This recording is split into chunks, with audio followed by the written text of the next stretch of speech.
So today in today's webinar, I want to talk about really about statistics and as it relates to cancer, because that's what we mostly do here at Brio. And when you look at statistics, there's a lot of shock about it. There's a lot of truth, but there's a lot of fiction about it as well. And so we want to talk through that.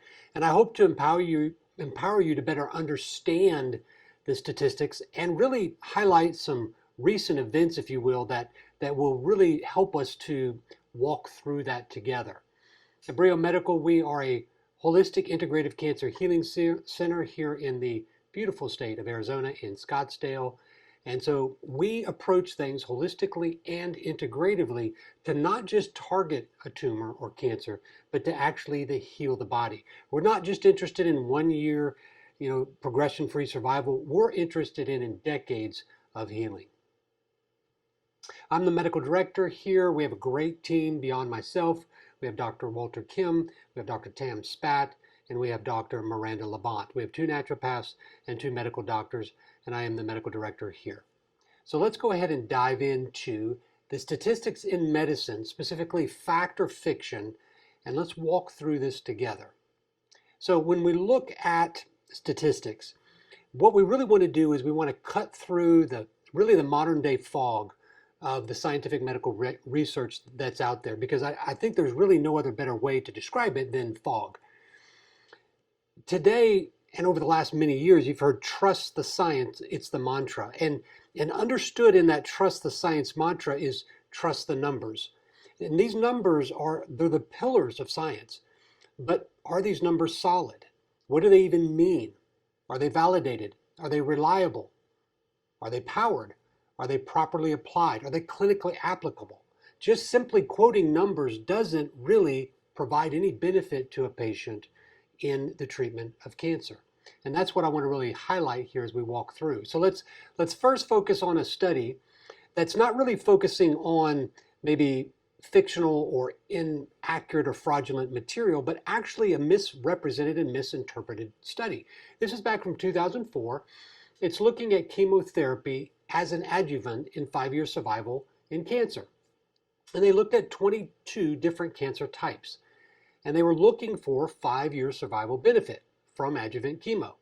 Now, what they found is that in 13 of the 22 cancer types that they looked at, there was a 50% benefit in 5-year survival benefit. Now you go 13 out of 22, 50%. Wow, that's incredible.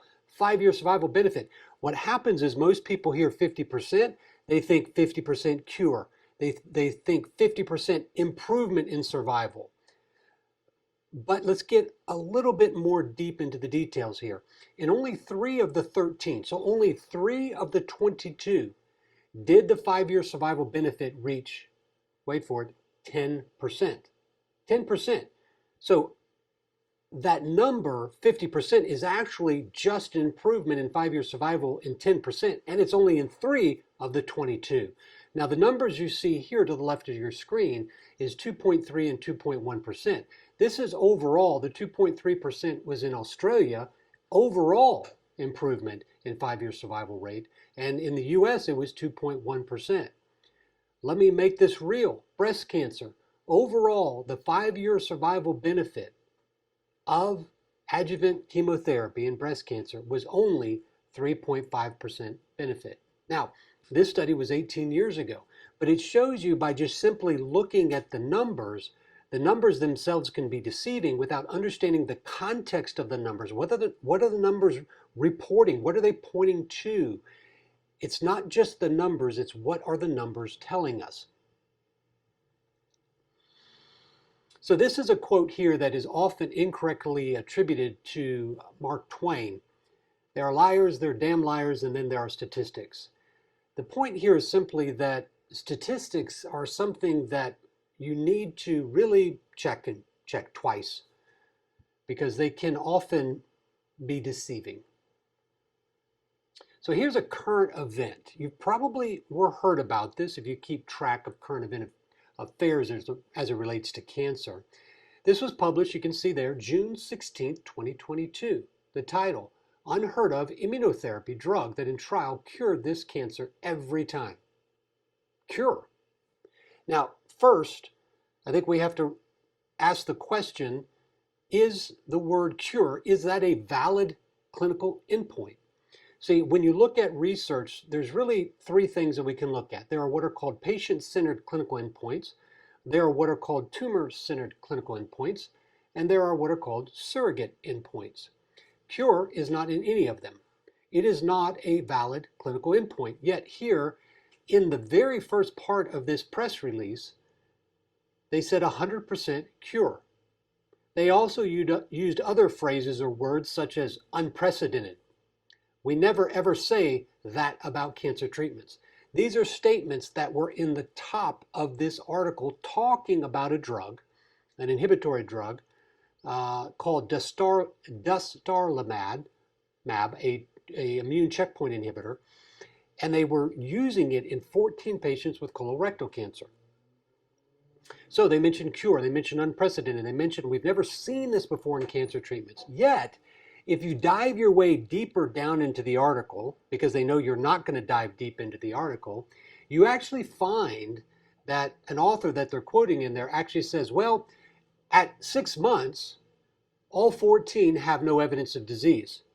Yet, at 25 months, only some of them have no evidence of disease.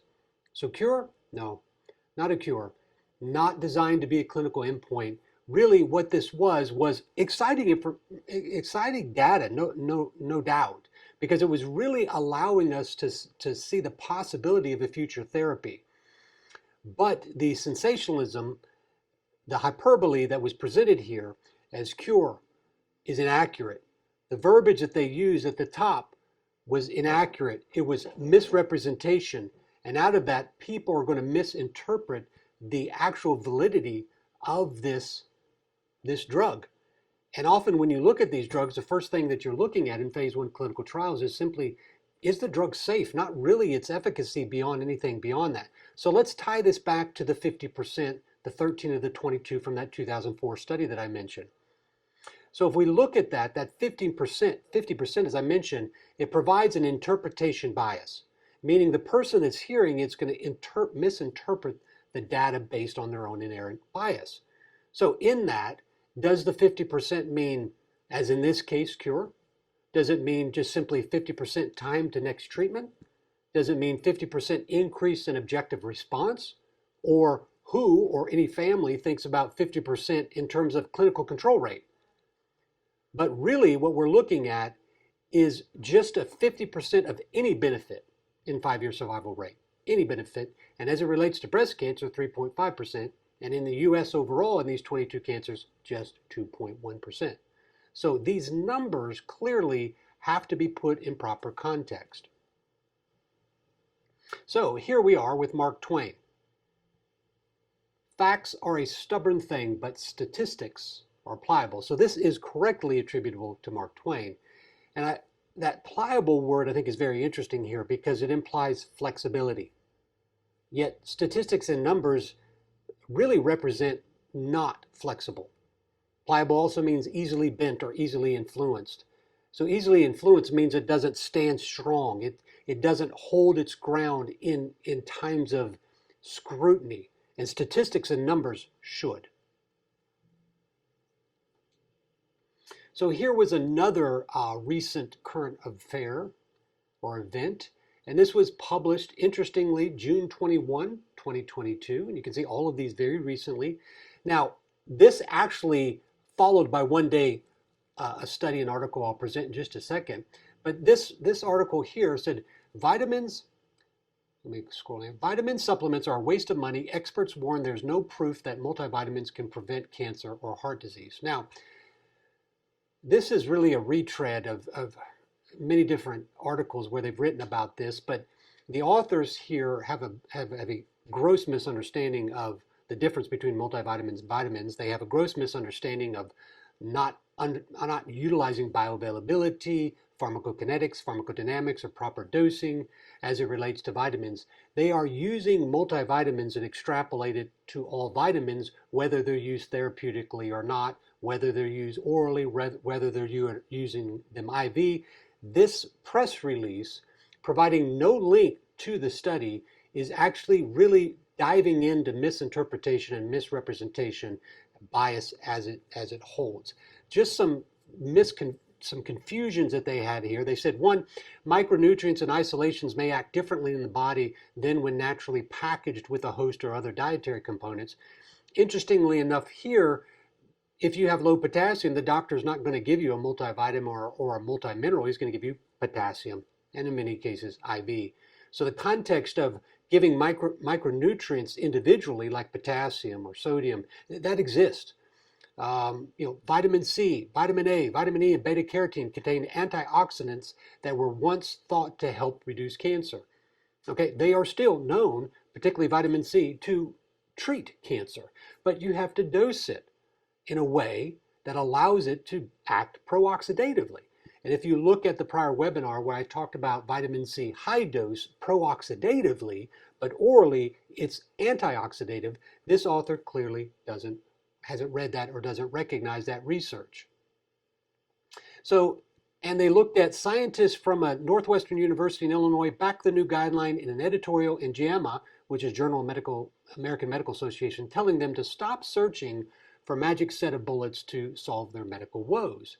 But yet in that previous press release, which by the way had no link to the actual study because it wasn't published, but they were advertising, they were marketing another set of magical pills.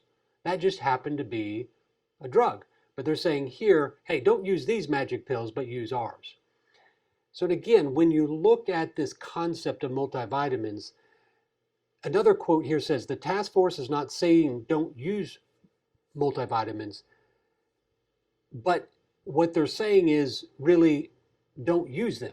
Use what we recommend. And it's really interesting, again, because when you look at the science behind something like vitamin C, like something like vitamin D as it relates to cancer, the science clearly points to its benefit in the treatment of cancer, but you just have to treat it with proper knowledge. And if one just takes a multivitamin, I would tell you that's not going to help cancer. Yet here what they're going to do is they're going to disguise it with U.S. Preventative Service Task Force. They're going to disguise it with JAMA. They're going to disguise it with new guideline and an editorial. And they're going to take what appears to be science and is really nothing more than a press release that's thinly veiled as science.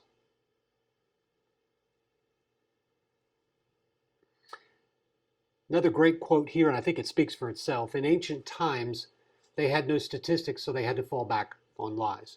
And again, I don't want to pound numbers or pound science and say they're all wrong. I'm just saying we have to take a discerning eye to every number and every statistic that's quoted, because every human is by nature biased, and we have to recognize that. So here was the article that was published basically one day before that multivitamin article I mentioned. And they do use some hyperbole here, fair enough. It was actually a press report, but presented very differently than the other two. This one here actually linked to the published article, published from Oxford University, very prestigious university. The title, Bombshell Oxford Study, less than 6% of approved medical drugs are backed by high quality evidence to support their benefits. Harms are significantly underreported across the board. Now, this study that I'll show you in just a second, it very clearly mirrored a more recently published article, a published article a little bit longer ago that actually looked at what was happening in the US is a lot of studies were being fast-tracked. I think I've heard that before, fast-tracking studies to get therapies to market. And what was happening is they were not using good supporting evidence to do so. They were using more of what's called surrogate markers, of which most have not been clinically validated to be utilized. And in that article, they actually showed that, quote, increasingly accepted less data and more surrogate measures are being used. And so when we look at this study here, we see that 94% of approved medications do not have high quality evidence. And in fact, just a little bit over 50% of them failed to meet even moderate quality standards. But yet when people, and doctors are also included in this, when we look at evidence, when we look at numbers, when we look at quote unquote conventional therapies, standard of care therapies, we think that, well, these have been validated time and time again. these numbers are 80, 90% or more. But in actuality, this study is saying, no. And in fact, when they looked at 1,567 eligible interventions, only 5.6%, 5.5% had high quality evidence in their outcomes. But interestingly enough, nearly 10% of the approved medications were found to have significant evidence of harm. So more than almost double was harm found compared to the benefit based on high quality evidence. Just really interesting. And one of the lead authors in this actually name quoted, linked to the article quoted versus the others. It would, they didn't have the names quoted, they didn't have links to the article quoted.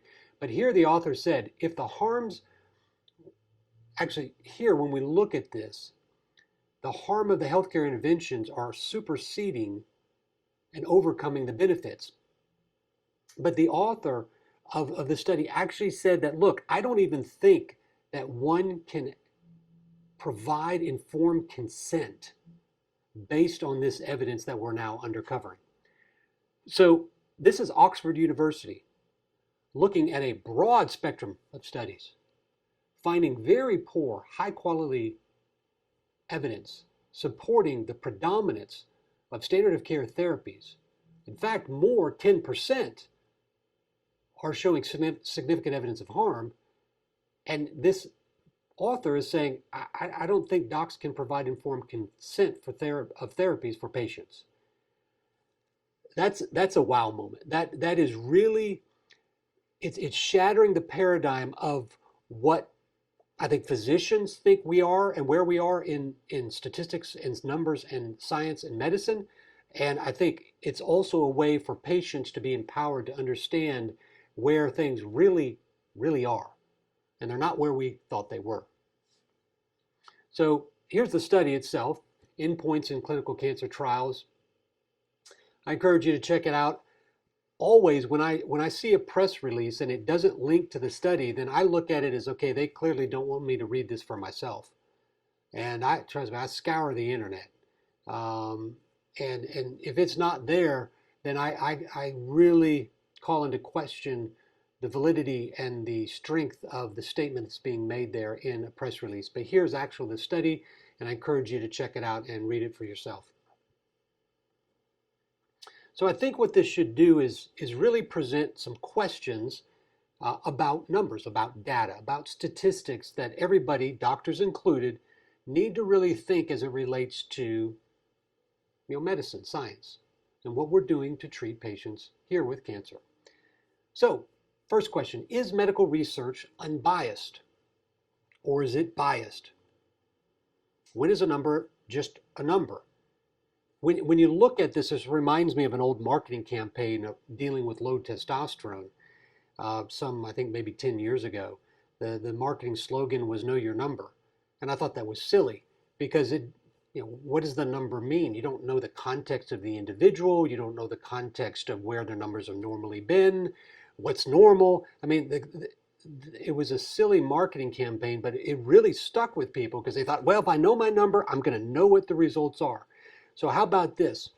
1 million. What about that number? Most people are going to think, wow, $1 million in my bank account. That's a number. But what if it was $1 million in fine? What if it was $1 million in debt? See, the number itself doesn't provide any really clarity unless it's provided in the context in which it is intended. So if you take a number and put it in a lie, in most cases it's going to support a lie. Likewise, if you put it in truth, it's going to do more to support the truth. So I think we have to really understand these numbers not just as actual factual or definitive truth. They can themselves be a means to, unfortunately, propagate mistruths, misinterpretation, mispresentation, and outright lies, unfortunately. So here's another example of a number being a little bit misleading. When you look at a simple hysterectomy, so when a woman gets her uterus removed, statistics tell us that 0.6 to 1.6% per thousand procedures in women will result in a death. So about 1% per thousand procedures. Now, that sounds low, and it is. But as a whole, simple hysterectomies are very safe. But I can remember a case of a colleague of mine back in the early 2000s. It was somewhere mid-December. A young woman, married, 2 children, went to have a simple hysterectomy for a benign uterine condition, and she coded on the operating table and she passed away. Now, can you imagine those children saying, well, it was just 1%, or that husband saying it was just 1%? No, to that husband, to that family, to those children, that 1% was more than 100%. So statistics, again, they have to be put in the proper context to provide clarity. So can we trust the research, or can we not?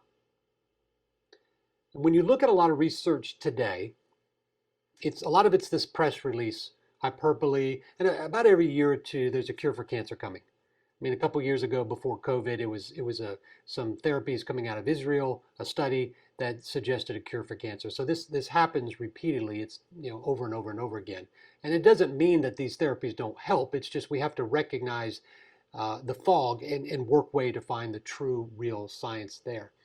Here recently, we've heard a lot of people talk about experts and trust the science. And so what I've seen in science and medicine particularly is a move away from actual talk about studies and just experts. And what's really interesting about these experts is they're never really identified, or they're described as independent. And they don't ever present the science or the background for why they're experts. So when we look at typically who announces people as experts, it's actually usually not the individual doing it. If they do, my goodness gracious, that's arrogant. But usually it's the press, the media, the person doing the interview. They describe the person that they're interviewing as an expert. There's no guideline. There's no, expert panel within medicine that describes what is an expert and what is not an expert. They're just declared. Other also is the use of the independent. I mean, let's be honest. None of us are independent. We're all biased. And in medicine, and in particularly research, when you incorporate fundings, associations, research, flow of money, prestige, publications, all of these will destroy true independence. So whenever you see a study that says independent experts and it doesn't identify anybody, just like it doesn't link to the article, now it's like, well, who is this person? What's their credentials? Why are they an expert? How are they independent? Because let's be honest, I'm biased. I think integrative cancer, holistic cancer treatments are the way to go. I mean, we're all biased. And so that's just recognizing who we are. And so when you look at a lot of the evidence today, a lot of it is more, in terms of research, more political theater. It's to create a title. It's to create clickbait. And you see that in those previous examples that I made. That I showed. It doesn't mean that there's not good science and good science that will come out of that. It just means a lot of it is really just to draw attention, to maximize short attention spans that are present. So a lot of what we see today is more political science rather than evidence-based science. Again, it's merely just medical clickbait, but unfortunately when they don't clickbait through to the scientific article itself, it's hard to really know whether there's science there or not. Here's an interesting question. Again, some of these questions have actually come to me from patients. Do doctors know the science? Do physicians read? I've referenced this quite a bit of times. In 2001, there was an Institute of Medicine article that were looking at physicians, at where they were practicing, so what level were they practicing, and contrasting that to where the current published science was. And they found that physicians were practicing on an average 17 years behind the current published research. Most patients should assume that when a patient goes in to meet with their doctor, that doctor is upfront on all evidence as it relates to their condition and what's going on. Unfortunately, what this medicine from some 21 years ago shows that that is not the case. And in fact, I'll present an article at the end where there's a quote from the author there. It says, doctors are not generally actively involved in research. They may not critically appraise research articles, and their knowledge of recent advances in their field may be out of date. And that was 10 years ago. So most doctors, as it relates to science, are conditioned. And a lot of this is the product of continuing medical education. And what I mean by condition is, I'll give you this example here. I met a great doctor one time, really good doctor at a conference I was speaking at many years ago. A family practice doctor. He was overseeing 4 clinics in the small town that were run by a nurse practitioner. He ran his clinic, and so he supervised 5 clinics. And I had mentioned in my speech that I try to read 3 articles a day. And he said, wow, he said, how do you do that? I said, well, I just schedule in my day. And I said, well, you oversee 125 patients on an average per day. So that's 5 days a week. That's a lot of patients. I said, how many articles do you try to read? And he said, this statement has stuck with me till that time. He said, in my 25 years of clinical practice, I've never found the need to read 1 study. So here's a good family practice physician. He wasn't reading any studies for 25 years. And he's governing 5 practices that basically sees about 125 patients a day. Now, what he was doing is he was reading just guidelines. He was reading expert opinions. He wasn't actually reading the studies. So if the expert opinion was flawed, then his use of that in his clinical practice also, too, was conditioned to be inaccurate and false. Is the science decided? Is it definitive? Now that's something that's been kind of bandied about over the last few years, is that the science is the science. It's solved, it's decided. It's interesting, it's always politicians that do that. But from a science perspective, scientists know that knowledge change. Our understanding of how things work change. I mean, vitamin C in the treatment of cancer is a perfect example of that. Linus Pauling and Ewan Cameron back in the 1970s, they did their 2 such studies in 1976 and 78, where they looked at IV vitamin C 10 grams, and they found prolongation, statistically significant prolongation of terminal cancer patients at 1 year. Then the Mayo studies come in 1978 and 1985, and they say, well, we're going to do this orally with vitamin C, and we found no benefit. That narrative has existed to today. Now, over the last about 10 to 20 years, tons of science is coming out saying, guess what? Guess what?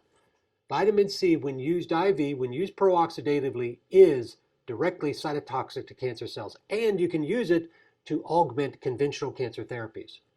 So is science decided? No. It's going to change as we understand more about that. So when you look at the actual word alternative, which, for example, vitamin C is described as an alternative therapy, today it's more of a means to marginalize, not a means to really describe its function. Interestingly enough about that, one of the more original definitions of the word alternatives, the root words, means reporting to be superior choice to what is in general use. Thought that was interesting. So here's the definition of a word that's really gotten turned up on its head from its original definition to today. So in science today, a lot of what we're dealing with is more support for the determinative or definitive outcome that's desired, rather than simply asking a question and seeing through scientific studies what are the answers. One should lead with the science. One shouldn't direct the science to present the results that you want. So here at Brio Medical, as medical director, we lead with the science. We lead with the science in holistic and integrative cancer therapies. For example, nutrition. There was a June 24th, 2022 study just came out looking at nutrition, particularly Western-style diets, showing that those people that ate a typical Western-style diet had an increased risk of colorectal cancer. Particularly, they also had an abundance of what's called a PKS plus E. coli type of bacteria. And this produced a metabolite called colobactin, and this actually caused DNA damage and was contributing to colorectal cancer. That's the science. Interesting. Diet affects gut bacteria, affects cancer risk. We know this also applies to treatment success. Diet improves chemotherapy. Diet improves radiation, and it does so through the effects with the gut bacteria. So, contrast to that negative, how about a positive? You add more fermented foods in your diet, it increases the production of Lactobacillus rudii, which increases the metabolite ruterin, which inhibits tumor proliferation and tumor volume in vitro and in vivo studies. So the point here is we're going to follow the diet as it relates to nutrition. So what are we going to do? We're going to cut the meats out of the diet. We're going to add fermented foods into the diet because that's what the science says. And we do this as it relates to high-dose vitamin C, as it relates to insulin-potentiated low-dose chemotherapy, as it relates to immunotherapy, as it relates to hyperthermia, as it relates to peptides, both targeted and customized. And we're even involved in research because we don't want to just have to work our way through the fog of research. We want to actually add to the research to actually help improve not just patients' lives, but help doctors be able to impact more patients' lives. And in fact, the future is precision cancer care. And that's what I call the omics, which is genomics, epigenomics, transcriptomics, proteomics, and metabolomics. And these are all aspects that we want to follow the science in to improve precision cancer care in patients. And that's really what we're trying to do here at Brio. And that's what we need to try to be doing throughout medicine as it relates to science. And there are many out there that do that. So hats off to them. But unfortunately, a lot of what's happening in science today is not meeting those standards. Do doctors know the science? Well, I think the answer there is obvious. If they're not reading, they don't. But they can also be reading compendiums and expert panels and these kind of things. But that doesn't necessarily mean they know the science, because if they're not reading, then they won't know. Actually, I think I went backwards. Yep. So are conventional medical therapies all supported by high quality research? Well, I touched on that. That's the Oxford University study. It's saying that 95% are not. So it really questions the decision making that's being done amongst a lot of the therapies today, because studies are really showing that a lot of the medical therapies today are not based on solid data. And again, the last couple of years, I think, is proof evidence of that.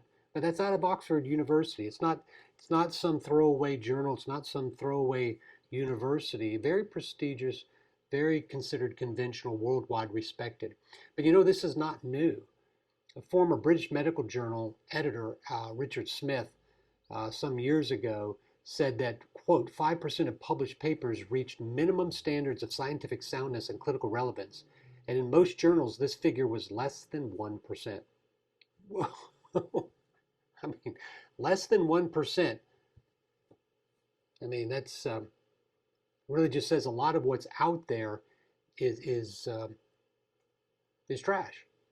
And in fact, when you look, and I'll show you in a slide in a second, a lot of this data has been retracted. It's been removed from the public record because it's been found to be fraudulent. So let me give you an example. Not fraudulent, but maybe misinterpreted. There was a study that came out a few years ago. They looked at a drug called Avastin that was combined with chemotherapy, and they found that this provided a significant improvement in overall survival. So there was a rush to get this to the market. Then what happened is additional studies that were not using that were using really good clinical outcomes and endpoints, they started to find that yes, there was significant improvement benefit in patients, but it was much less than what was seen in that original rush to judgment article. And also there was a significant increase in harm that was not reported in the original article. And then eventually what happened? That drug was removed from that indication for patients because the actual data showed that, hey, the adverse events were too high. The actual benefit wasn't really in overall survival. It was only in other surrogate clinical endpoints, which have very poor clinical validity, meaning there's not really any science to say they're valid for what they say they say. And again, that article from talking about chemotherapy, where only 3 of the 22 cancers from 2004 did the actual benefits in 5-year survival reach 10%. I mean, who's going to get on an airplane next time the pilot comes on and says the chances of us reaching our destination on time or at all is 10%? Who's going to stay on that airplane? But really, when we look at these numbers, this is what the numbers are saying. And again, to be clear, looking at all of those 22 cancer types with full dose, maximum tolerated chemotherapy in these patients, these 22 different cancer types of these patients, 2.3% of 2.3% benefit was found in Australia and 2.1% was found in the US. So these are small, small numbers. But these numbers are all open to misinterpretation and misrepresentation and interpretation bias, especially when we talk about 90. So when somebody calls and says, well, what's the number? What's the number of success? Well, what is the definition of success? And what is the data? And what are the clinical endpoints that have helped to determine that? Because if there's no solid data, if there's no good clinical endpoints that support those numbers are invalid. And that's irregardless of whether the numbers are true or lies. So our alternative therapy is deemed alternative simply because they have poor quality or no response or nor adequate data. Well, interesting point here is that Oxford study was saying that there's really not that good a quality in conventional cancer care, so in conventional medications and therapies. So alternative might be needed to apply to those therapies because of the poor quality of data there. But again, really what we're looking at here is more of a marginalization term that is alternative here to really skew people away from particular types of treatments. And what they mentioned, for example, in that article talking about the multivitamins, they talked about the magic bullet. And they said, look, we don't want patients to turn to a magic bullet. And what they were saying was they don't want patients to turn to a magic bullet that's not their magic bullet. Now, there's no magic bullet, okay? There's no magic bullet whether it's a multivitamin. There's no magic bullet whether there's nutrition or IV therapy, holistic, integrative, immunotherapy. There's no magic bullet in what's causing cancer or that which will heal it. That actually goes back to Paul Ehrlich. He was actually considered the father of the origin of the magic bullet theory back in treatment of syphilis. But the magic bullet is really it's a bygone thought about how cancer develops or how cancer or disease can be treated, and it doesn't exist. So when you look at alternative, many think that alternative treatments are looking at a magic bullet, but conventional magic bullets work. It's just the alternative magic bullets don't. No, neither magic bullets work. Neither magic bullets apply. So in essence, what we're seeing is we're seeing a lot of really what represents as maybe research or press releases of research as really more just propaganda. And again, propaganda itself doesn't necessarily historically mean something negative. It's only been recently that propaganda has taken on a negative context. But here, propaganda is any movement, organization, material, or information used to propagate some practice, political viewpoint, or ideology. So if you're propagating something that's not science, but you're propagating maybe something that supports politics, ideology, or money, or profits, then it's something that is not necessarily promoting truth. It's just propagating a thought, an ideology. So how does medicine define an expert? Kind of mentioned that earlier. There's no clear guidelines or definitions of how one is to to determine an expert. It's kind of like what I call the weatherman principle, which is they're always the expert on the matter, but they're never right on the matter.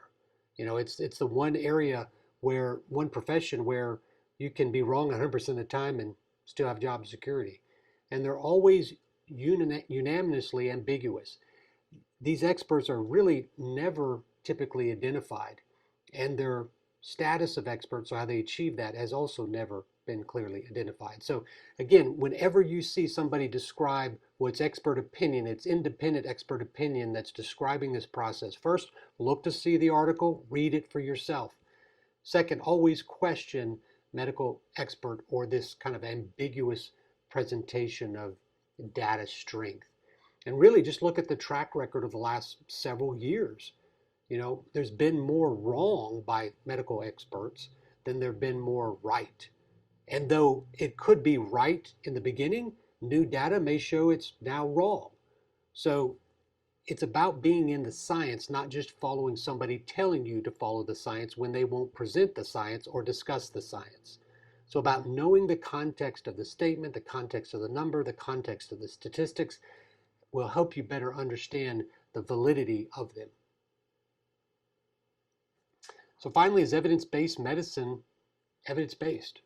Well, the former editor of the British Medical Journal, Richard Smith, really cast doubt on that, saying that most journals, the figure of published papers reach minimal standards of scientific soundness and clinical relevance was less than 1%.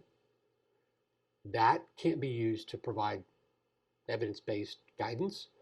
When you look at the actual numbers that they found retracted over a 10-year time frame, you extrapolate that out from 1950 to 2004, you find that roughly 10,000 to 100,000 articles, studies, are retracted because of a wide variety of reasons: error, fraud, falsification, inaccurate conclusions, poor study design. And in many ways, a lot of what's being done to kind of standardize medical education is creating a problem of more groupthink rather than critical think.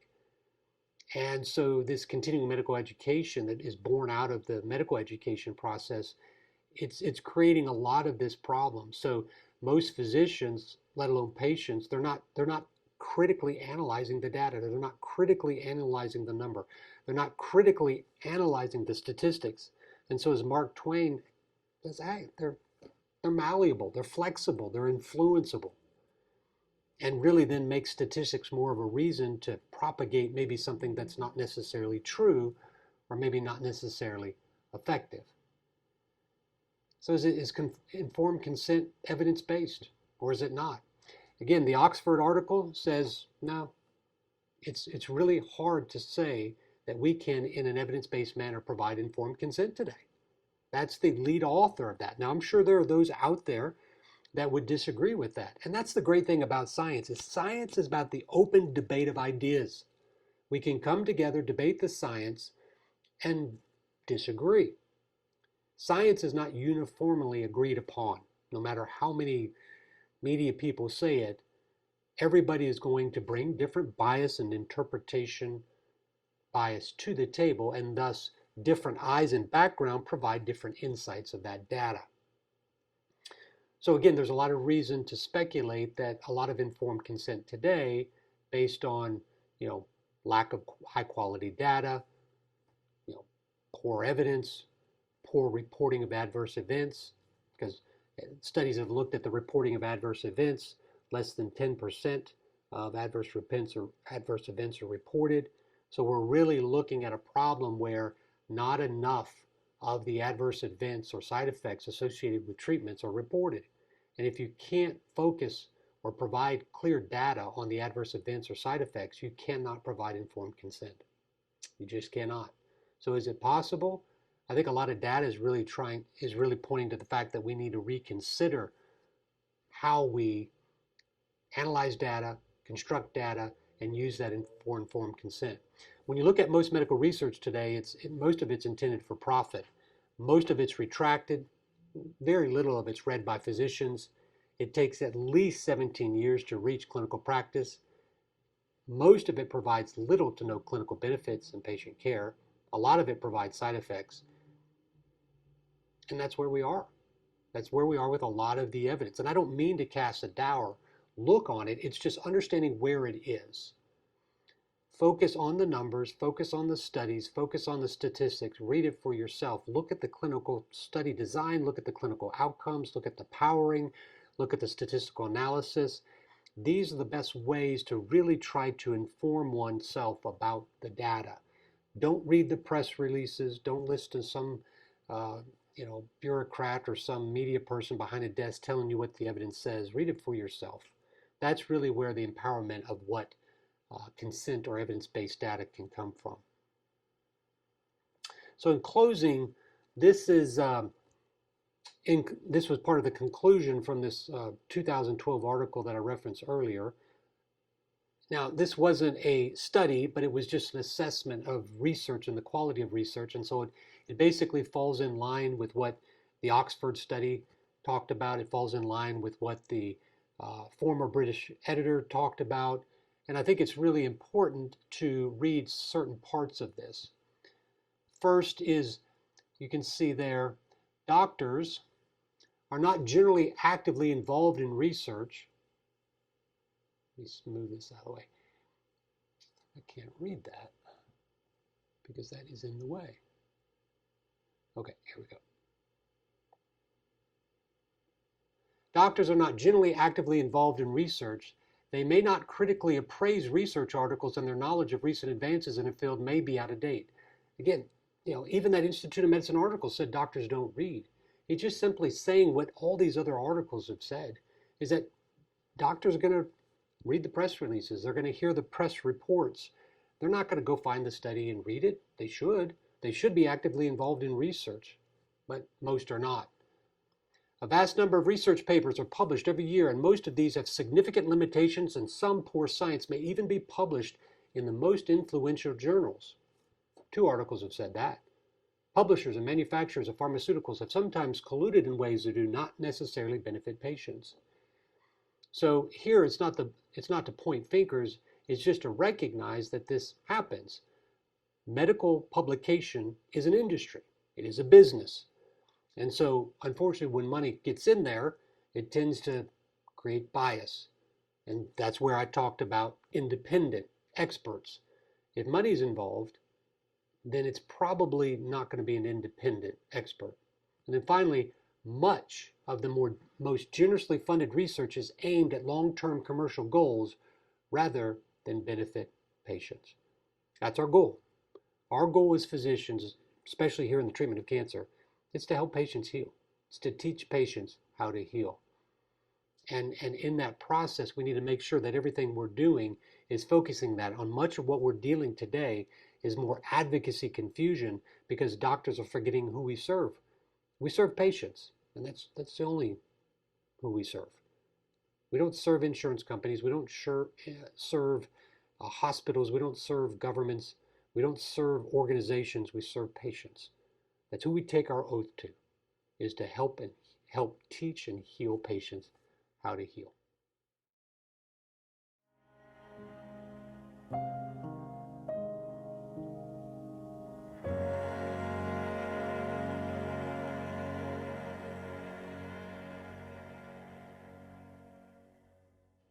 So thank you all. This is just the contact information. Like I said, I'm the medical director here at Brio Medical. I encourage you to check it out. Again, I don't want to cast doubt on research, science. I love it. All those that are involved in the bench research and do great research across the world, I'm a champion for all of them. It's just what's happening a lot today is really too much of a rush to publish, too much a rush to get something out in the market, and not enough data, both in effectiveness, or maybe the data is even poor in the effectiveness, or the quality of data is poor, or the adverse events are not even reported. And so what we see is a lot of patients harmed that shouldn't be. So hope this has been helpful. Let's look into the chat room here. So here's a question. When a natural clinic says they have a 90% success rate with XYZ cancer, what does that mean? Well, if they don't define what that means, then I don't think you can take that with any validity. So the perfect example there is what I talked about as it relates to the adjuvant chemotherapy study from 2004. If you just simply said 13 of 22 cancer types have benefit, are successfully treated with adjuvant chemotherapy, and you don't define what that means, you wouldn't know that really it's like 2.1% improvement in 5-year survival benefit. And so if they don't define what those clinical endpoints are, if they don't present the data that support whether that clinical endpoint is validated, very interestingly enough, one of the most common surrogate clinical endpoints is what's called progression-free survival, or disease-free survival, excuse me. And there's only one aspect of that that's been clinically validated. That's the use of 5-FU in the treatment of colorectal cancer. Beyond that, using that surrogate clinical endpoint it's not valid. It's not been proven to be true, meaning what it says it may not be true. Now it could be, but it may not be because it hasn't been clinically tested and clinically validated. So if they're just saying 90% to 90%, they're just, again, numbers support the context. And if the context is, not truth, then it can be used to support that. So without that proper context, you can't take that 90% success rate to mean anything.